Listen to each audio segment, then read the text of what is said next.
Gloria a Dios. Señor les bendiga, hermanos, esta tarde. Gracias, Sofía, gracias al ministerio, al equipo de alabanza que nos ha ministrado hoy. Vamos a tener la reflexión de la palabra del Señor y vamos a basarla en Efesios capítulo 4. Vamos a retomar donde dejamos el domingo pasado, a partir del versículo 13. En realidad es un solo pasaje desde el versículo 1 hasta el 16. Es un solo tema, es una unidad de pensamiento. En hermenéutica le llaman perícopa. Está enmarcada un mensaje así muy particular que el escritor quiere entregar. Y entonces hoy vamos a leer la segunda parte del versículo 13 al 16 que dice: hasta que todos lleguemos a la unidad de la fe y del pleno conocimiento del Hijo de Dios, a la condición de un hombre maduro, a la medida de la estatura de la plenitud de Cristo. Entonces ya no seremos niños sacudidos por las olas y llevados de aquí para allá por todo viento de doctrina, por la astucia de los hombres, por las artimañas engañosas del error. Más bien, al hablar la verdad en amor, creceremos en todos los aspectos en aquel que es la cabeza, es decir, Cristo, de quien todo el cuerpo, estando bien ajustado y unido por la cohesión que las coyunturas proveen, conforme al funcionamiento adecuado de cada miembro, produce el crecimiento del cuerpo para su propia edificación en amor. Señor, aquí estamos esta tarde. Gracias por este tiempo lindo de alabanza. Gracias, Señor, por tu presencia entre nosotros, por esos mensajes tan preciosos, Señor, que hemos recibido en esta ministración. Y ahora, Señor, también estamos esperando nos ministres mediante tu palabra, la exposición de tu palabra. Oramos que sea tu Espíritu, Señor, quien se haga cargo de este tiempo también. Queremos que tomes tu lugar, Señor, como aquel que está dando mantenimiento a su pueblo, que le dice que le nutre, en el nombre de Cristo Jesús. Amén y amén. Tome su lugar, hermano. Gracias. Bueno, este día, no sé, hermanos, veo muchas sillas vacías comparadas con el domingo pasado. No sé si se deberá la fecha. Esta fecha para muchos es una fecha muy especial. Entonces algunos quizás se habrán ido a comprar el carbón, las chuletas y cuánta cosa. Los aguacates son muy importantes en este día para el guacamole, ¿no es cierto? Hoy es el Super Bowl, hermanos. Y qué tremendo. Oiga, para muchos de veras es un día muy especial. Oiga, fíjese que, ¿sabe cuánto cuesta un boleto para el Super Bowl? Los más baratitos andan como en $5,000. Si usted tuviera $5,000 a la mano, ¿iría al juego o los invertiría? Bueno, esos son los más baratos, pero hay boletos hasta de $17,000. Oiga, con $17,000 nos podríamos comprar un carrito más o menos decente, ¿verdad? Sí, señor. Bueno, pues hay personas que, hermano, es tanta su devoción por su afición al juego que no lo duden en abrir la cartera o firmar el cheque o meter la tarjeta. Ese es el tamaño de la afición. Me acuerdo de un compañero, un colega, nos compartió esto en una reunión. Dijo, pues, había mucho entusiasmo en ese tiempo porque los indios habían tenido muy buena campaña, las cobras creo en ese tiempo. Y dijo, y me animé a ir al juego, dice, pero me sentí muy mal. Me tocó en un sector de, pues, no sé, de personas que empezaron a asumir una conducta muy impropia, estaban haciendo cosas muy impropias ahí. Entonces pues ya no me quedaron ganas de volver. Y sí hay personas que se portan muy mal en los estadios, ¿no? En los juegos. De hecho, los los cancelan, los sacan y a algunos les impiden volver a asistir porque no saben ser aficionados. Oiga, mire, hermano, esta mañana estuvimos hablando, nos hicieron la exposición del libro de Levítico. Y en el libro de Levítico descubrimos que Dios está enseñando a su pueblo cómo ser pueblo de Dios. O sea, Dios le indica a su pueblo cómo se conduce el pueblo de Dios.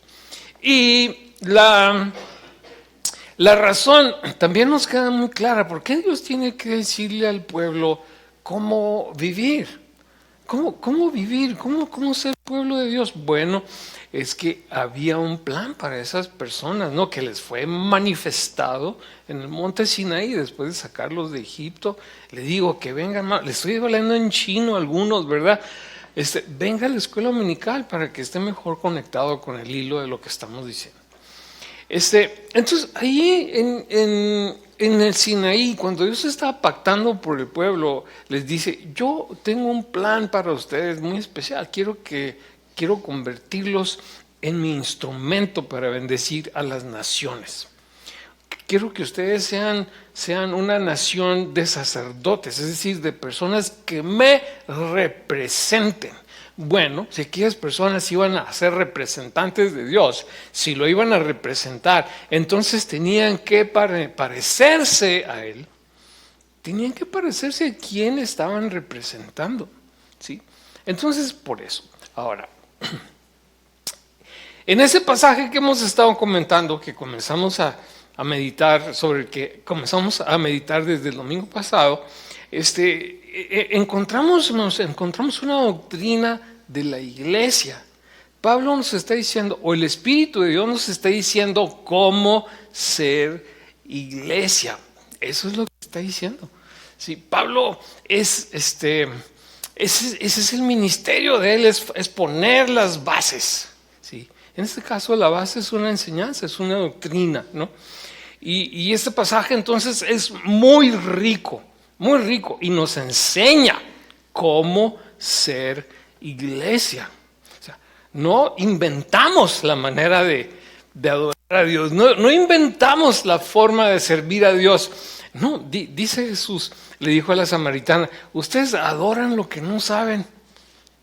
Y prácticamente le está diciendo: pues ni saben, son muy bien intencionados, pero no están haciendo lo correcto. Y es cuando introduce la adoración en espíritu y en verdad. Y reitero, aquí en este pasaje, Pablo está enseñándonos cómo ser iglesia. Es un pasaje de eclesiología. Entonces, ¿qué dijimos? Que discernimos, hay muchas enseñanzas, es un pasaje riquísimo, pero discernimos tres rieles. Discernimos tres ejes, ¿verdad? Encontramos primero el eje de la unidad. La vida de la iglesia requiere que caminemos en unidad para llegar a donde el Señor quiere que llegue. Caminar en unidad, ir por ese riel de la unidad. El segundo es el riel del servicio edificante. Sí, la iglesia va a llegar a su destino. Si los miembros de la iglesia, si los integrantes del pueblo de Dios vamos por ese riel y servimos a Dios y servimos al pueblo de Dios con el fin de edificar, de ser edificados. Y lo otro, esto es lo que vamos a tratar ahora. El tercer riel es el riel de la vida o del avance hacia la madurez. Es el tercer riel. El avance hacia la madurez. O sea, tenemos que tener eso en mente. Eso tenemos que ser intencionales. Aquí es muy enfático el apóstol, ¿verdad? Es muy enfático Pablo al hablar acerca del desarrollo. O sea, el pueblo del Señor vive con esa idea de desarrollarse, de no quedarse estancados en esta vocación, en este llamado. Recuerden que así comienza el capítulo, hablando de una vocación, hablando de un llamado. Entonces, avanzamos.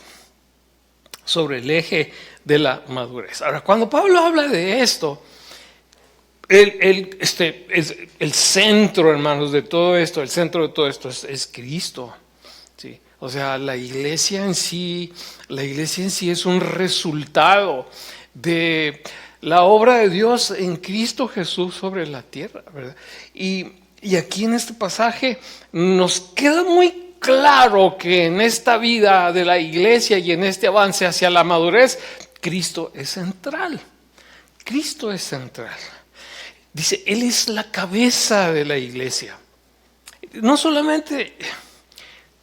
Podemos pensar, cuando Pablo habla de esto, podemos pensar en que Cristo es quien manda en la iglesia, es el soberano de la iglesia, es el Señor de la iglesia, y yo creo que en parte esto es lo que significa, pero creo yo que también tenemos que tomar en cuenta que sin Cristo no hay iglesia. Él es la fuente de la iglesia. Algunos poéticamente dicen que la iglesia nace del costado herido de Jesús en la cruz. Claro, eso es poesía, ¿verdad? Pero para dar a entender eso, que sin Cristo no hay iglesia. La iglesia viene a ser por lo que Cristo hizo en la cruz, al entregar su vida y después al resucitar. Entonces, origina la iglesia, pero también es su soberano, también es su Señor. Él es la razón de ser de la iglesia. Entonces, encontramos que es nuestra autoridad, Cristo es nuestra autoridad, Cristo es el objeto de nuestra adoración. El Señor de todos y cada uno de quienes conformamos la iglesia, el soberano. A mí me llama mucho la atención cuando Pablo tiene su experiencia en el camino a Damasco, que tiene su encuentro con Cristo. ¿Cómo Pablo reacciona a las palabras del Señor? Pablo, ¿por qué me persigues? ¿Quién eres, Señor? Yo soy Jesús, a quien tú persigues. Y luego Pablo le dice, Señor, ¿qué quieres que yo haga? Esa es la actitud de todos los que conformamos la iglesia, el pueblo del Señor. Jesús es nuestro soberano, es nuestro Salvador, pero es la cabeza de este organismo espiritual al cual pertenecemos y por lo tanto la cabeza, la autoridad de cada uno de nosotros. La iglesia marcha entonces al compás que marca su Señor. La iglesia marcha entonces al compás que marca Cristo. Hay un dicho por ahí para describir a las personas que hacen lo que les da su gana. Dice, marcha al ritmo de su propio tambor. Eso es lo que dice ese dicho. Bueno, hermano, pero viendo desde el punto de vista de la eclesiología paulina, de la doctrina de Pablo sobre la iglesia marcha al tambor, marcha al ritmo del tambor que marca a Cristo Jesús. ¿Alguien dice amén? Amén. Entonces, de ahí partimos. ¿Cómo se es pueblo de Dios? ¿Cómo se es iglesia? Lo primero es reconocer la naturaleza de Jesús como el originador de la iglesia, como el soberano de la iglesia, como la cabeza de la iglesia, como aquel a quien rendimos nuestra adoración. La otra cosa que tenemos aquí muy clara y que nos deja ver Pablo aparte de que Jesús tiene toda la autoridad sobre la iglesia y que es la vida de la iglesia, Pablo nos está reiterando aquí que Cristo es el modelo y la meta de la iglesia. Amados hermanos, queridos hermanos, si nosotros ignoramos esto, no sé qué somos entonces, pero iglesia no. Entonces, Cristo es meta y modelo de la iglesia. Por eso es que Pablo dice, mire, cheque cuando llegue a su casa, procure desmenuzar el pasaje, analizarlo y verá. Como dice Pablo, dice, crezcamos en el conocimiento del Hijo de Dios. Esa es la idea. La idea es que como creyentes vayamos avanzando. ¿Qué les dije al principio? Que lleguemos a un desarrollo, que avancemos y que vayamos conociendo al Señor cada día más y cada vez más. Crezcamos en el conocimiento del Hijo de Dios. Meta y modelo. Una expresión que utiliza, muy interesante Pablo también, dice que crezcamos hacia Cristo, que es la cabeza, ¿sí? Y que busquemos llegar a la estatura de la plenitud de Cristo. ¿Se da cuenta? Meta y modelo. Dice, nuestra meta es ir avanzando hasta que lleguemos al estándar que nos marca Jesús, a la estatura del varón maduro. Y yo me puse a pensar, hermano, yo no tengo hermanos mayores. Tengo hermanos más altos que yo, pero no tengo hermanos mayores. Así que yo no sé. Pero he notado que los que tienen hermanos mayores muchas veces los imitan. Pero lo que hace el hermano mayor, eso es lo que hace el otro hermano. Entonces, cuando estaba leyendo este pasaje, encontré ahí una conexión, encontré una analogía, ¿verdad? Entonces, Cristo es mi hermano mayor, teológicamente hablando. Él es mi hermano mayor, ¿sí? Y casi estoy yendo a Pablo de decir, mira, lo que hace tu hermano, hazlo tú. Oiga, y eso sí le puedo decir. A mí me exigían mucho mis papás y me decían, tienes que portarte bien porque tú eres el ejemplo de tus hermanos, ¿verdad? Bueno, a Cristo no hay que exigirle, es su naturaleza, ¿verdad? Su naturaleza es perfecta. Sí, entonces nosotros le miramos a Él y decimos, Él es mi meta y Él es mi modelo. Entonces, queridos hermanos, eso es importante cuando queremos caminar y avanzar sobre el eje de la madurez, avanzando en el avance hacia la madurez. Cristo como cabeza, Cristo como meta y modelo. Luego es lo otro que tenemos aquí muy importante. Es ser intencionales en permanecer. Es la forma de ser iglesia. Permanecer firmes, anclados en la verdad y en el amor. Esto es bien importante. Vamos a procurar ubicarnos en el tiempo en que vive San Pablo, en que está la gente a la que le está escribiendo. Es un espumarajo, hermanos, de ideas. Es un hervidero. Es un hervidero de ideas que hay acá. ¿Sí? Y hay personas que se dedicaban a eso. Esa era su forma de vivir, era eso, ¿verdad? Dar conferencias, dar pláticas, exponer filosofías, enseñar a la gente a hablar y a discutir sobre cuestiones, sobre ideas.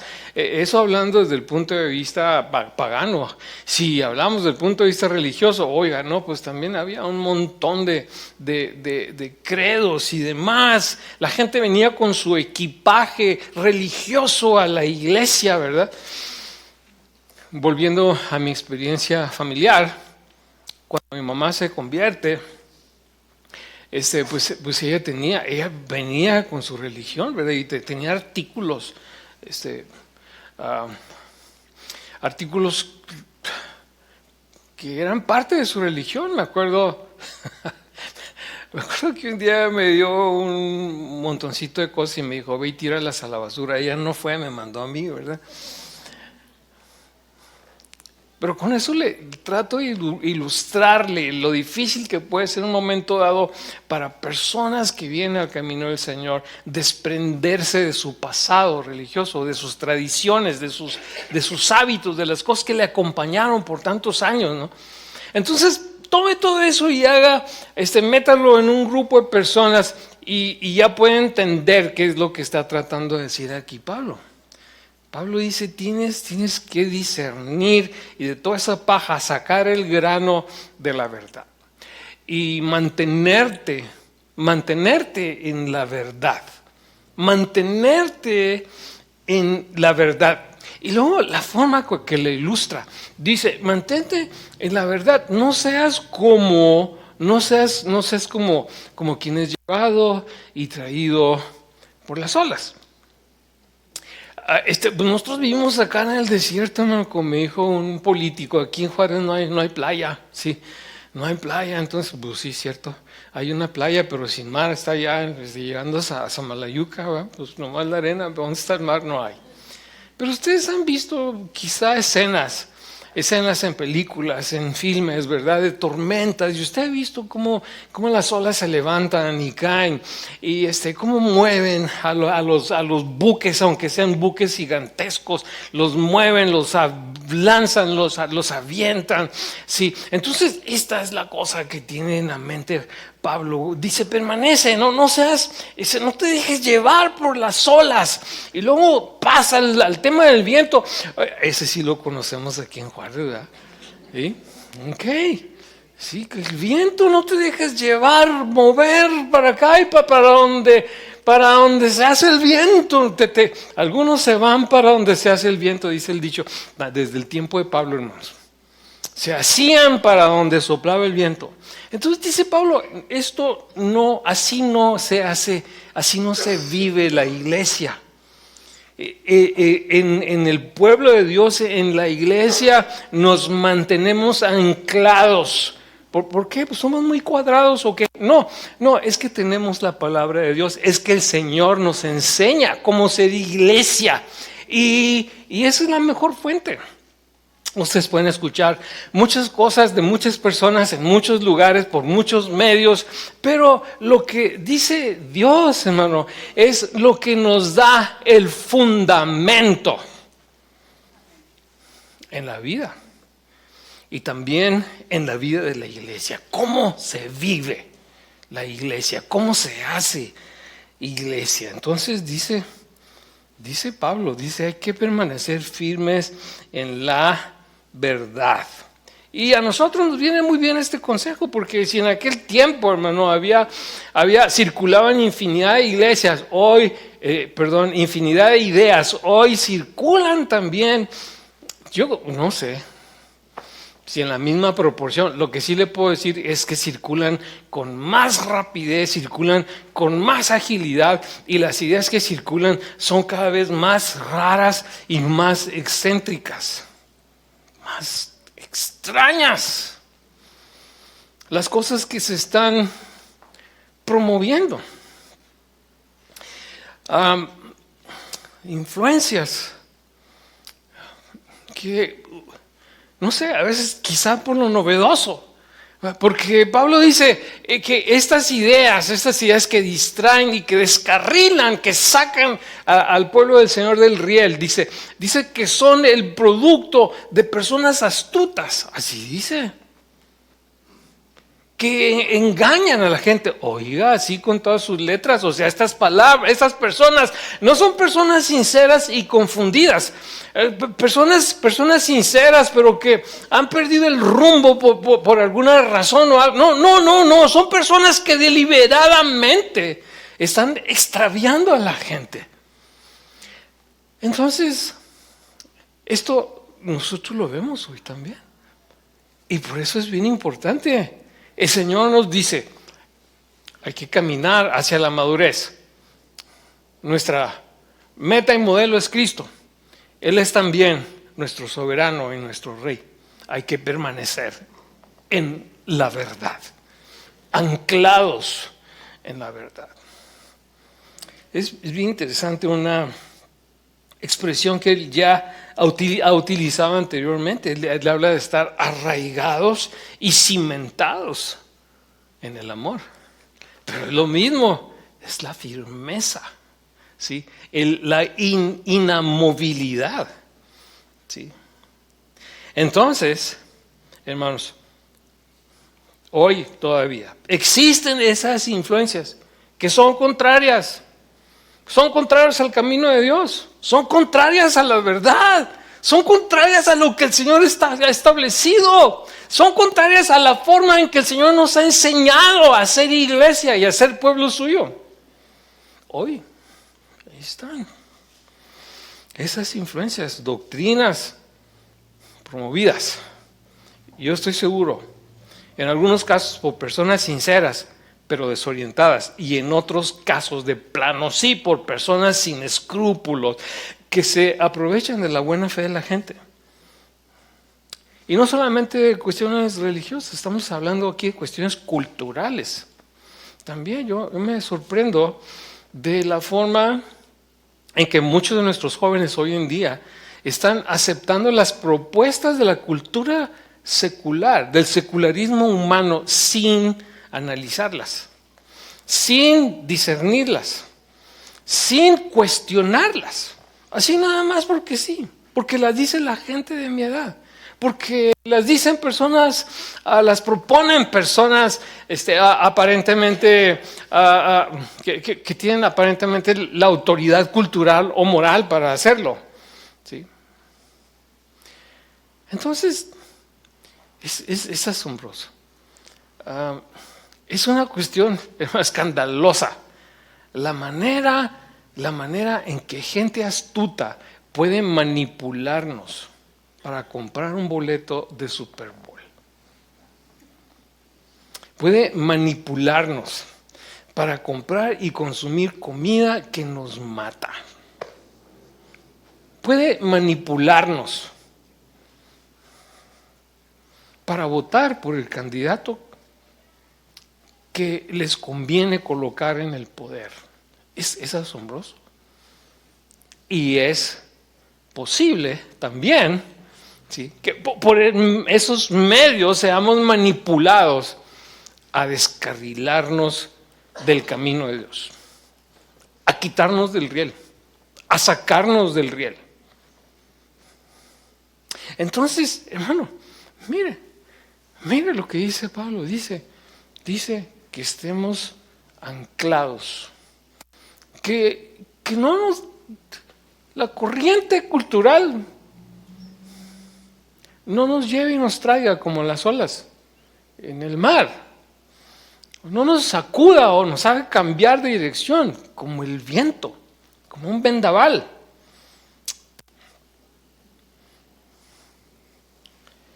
Nos dice que estemos anclados en la verdad. En ese sentido, hemos queridos, yo no digo que nos vayamos a vivir a un monasterio y que nos aislemos y nos encerremos. No creo yo que esa es la enseñanza. Jesús dijo, una luz no se pone debajo de un almud, sino que se coloca en lo alto para que todos lo vean, ¿sí?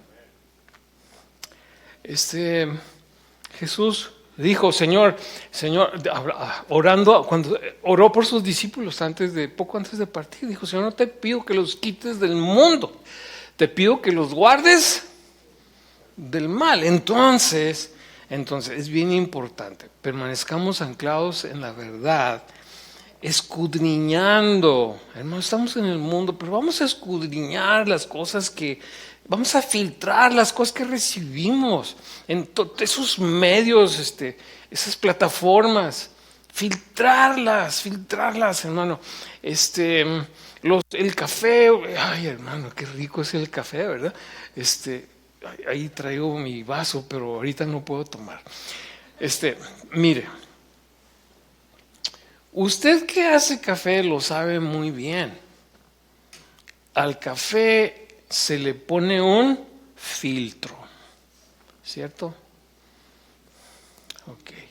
Y las personas que que son veteranas en ese asunto de hacer café, saben cómo se hacía antes, ¿no? En una cafetera de peltre, y le decían café de olla, sí, pero tenía otro nombre también. Café de calcetín. No se ponía un calcetín para filtrarlo, pero aquel pedazo de tela pues, sí parecía un calcetín cuando recibía el café, se hervía ahí, se sacaba el residuo filtrado. Conocemos los filtros del agua también. Aquí en Ciudad Juárez son muy importantes los filtros del agua. ¿Sí? Queremos que partículas que no deben estar en lo que tomamos se queden allá. O sea, no queremos ingerirlas. Queremos el agua pura. Entonces, hermano, escudriñemos, filtremos, evaluemos. Sí, pues vamos a oír, es imposible, hermanos, aislarnos. Es como dijo Pablo, no podemos salirnos de este mundo, eso dijo. Pero sí podemos evaluar, sí podemos discernir, sí podemos ser críticos. Y, como dijo el apóstol, después de escudriñarlo todo, retengamos lo bueno. En el nombre del Señor. ¿Sí? ¿Cómo hacemos eso? Bueno, veamos los recursos que nos ha dado el Señor, ¿no? ¿Cuál es nuestra base? ¿Dónde nos anclamos? ¿Dónde nos anclamos para estar firmes? ¿Dónde nos anclamos de modo que estemos seguros y no descarrilemos? No seamos arrojados a un destino indeseable, indeseado. Es la enseñanza y el ejemplo de Cristo. Eso es lo primero, hermano. Y aquí ya es lo que Pablo nos está diciendo en primer lugar. Cristo es nuestra meta. Cristo es nuestro modelo. Cristo es nuestra meta y Cristo es nuestro modelo. Ahí nos anclamos primero. Sí. Pero también tenemos, hermano, la docencia del Espíritu Santo. O sea, el Espíritu Santo que nos toma y nos va guiando. El Espíritu de Dios que nos va marcando rumbo y nos va marcando camino. Y nos da esa gracia para poder discernir. No, esto no es de Dios. Esto no es de Dios. Espíritu Santo que está en nuestro corazón, el Espíritu Santo que fue enviado para ese mismo motivo, con ese mismo propósito, para llevarnos a toda verdad y a toda justicia. Es el consolador, es el que está a nuestro lado para ayudarnos, para acompañarnos, para apoyarnos, para sostenernos en este camino, llevarnos en el rumbo correcto. La docencia del Espíritu Santo. Hermanos, algunos les tienen más fe, algunos autores de libros populares, no quiero decir nombre, pero le tienen más fe a algunos ponentes. Quitan su vista de Cristo y ignoran el ministerio del Espíritu Santo en sus vidas.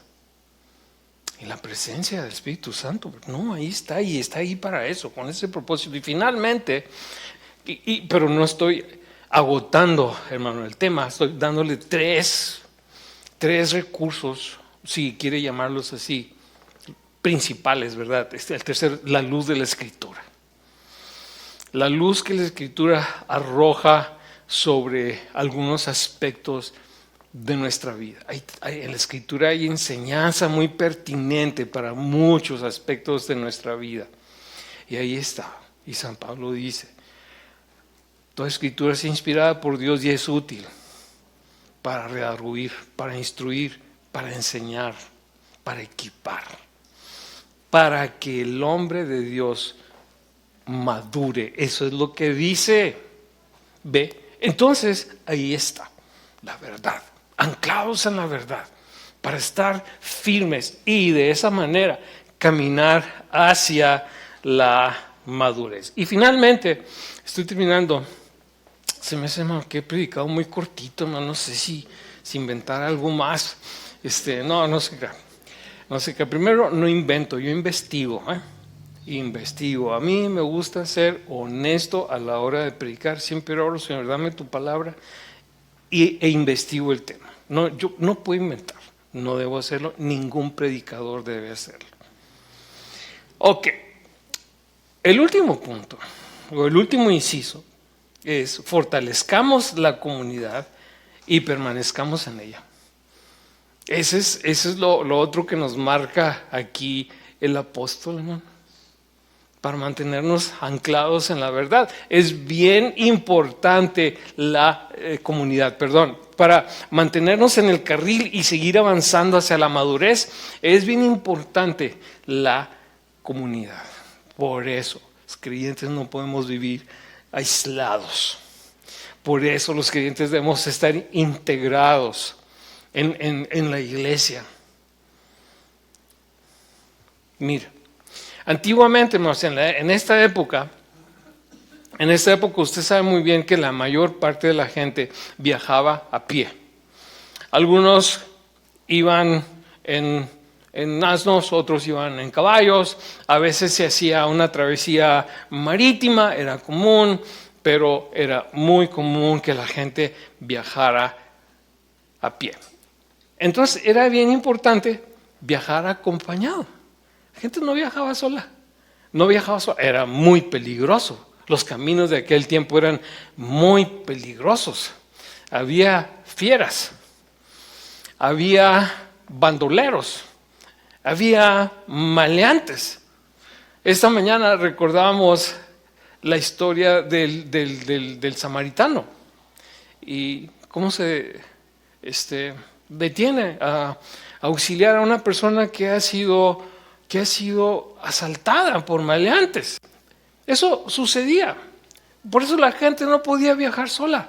Viajaba en grupos, viajaba en caravanas y se asistían, se ayudaban, se apoyaban mutuamente, se protegían mutuamente. Es importante la comunidad y por eso predicamos que la comunidad debe ser nutrida. La comunidad debe ser buscada, la comunidad debe ser apreciada, debe ser fortalecida.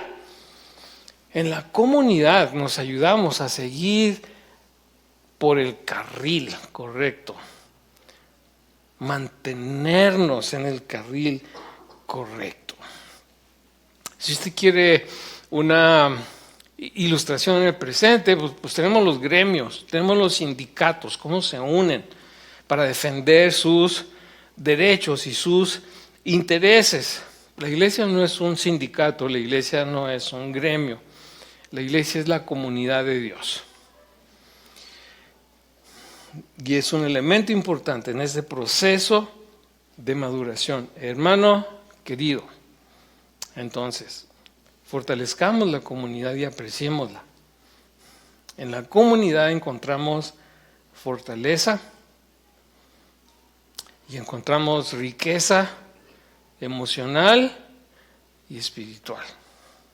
Yo recuerdo, hermanos, en cierta ocasión estaba en una reunión masiva, se llegó el final del mensaje, estábamos en el tiempo de oración, y me hinqué ahí en mi silla, pues no había forma de pasar al frente, y pasó algo, hermanos, que me bendijo tanto. Alguien se puso a orar por mí. Y en ese momento, en ese tiempo, yo iba con una carga en mi espíritu. Pero esa persona empezó a orar por mí. Y fue una bendición enorme. Fue un refrigerio. Después de ese momento sentí un alivio en mi vida. Y cuando me di cuenta quién era la persona que había orado por mí, todavía fue mucho más significativo. Era una persona con la que no tengo mucha relación, no tenía mucha relación, pero ahí estaba, fue donde estaba, oró por mí, me ministró. Es la comunidad, hermano. Nos enriquece, nos enriquece en lo emocional, en lo espiritual, nos fortalece. En la comunidad nos complementamos y encontramos acompañamiento en este viaje, en este trayecto. Es como dice la Escritura, si una persona viaja sola y le sucede algo, pues está solo, pero si viaja acompañado y cae, hay alguien que le ayuda a levantarse. Qué lindo, ¿verdad? Qué lindo es esto, qué importante. La comunidad. Entonces, debe ser tomada en cuenta, fortalecida, y nosotros permanecer en ella. Ahora, esta comunidad, hermanos, es posible porque Cristo la media, porque estamos en Cristo, porque Él es nuestra autoridad y nuestra cabeza y nuestra vida. Y es al estar en Cristo que nos acercamos a otros que están en Cristo. Esta comunidad la media nuestra unión a Jesús.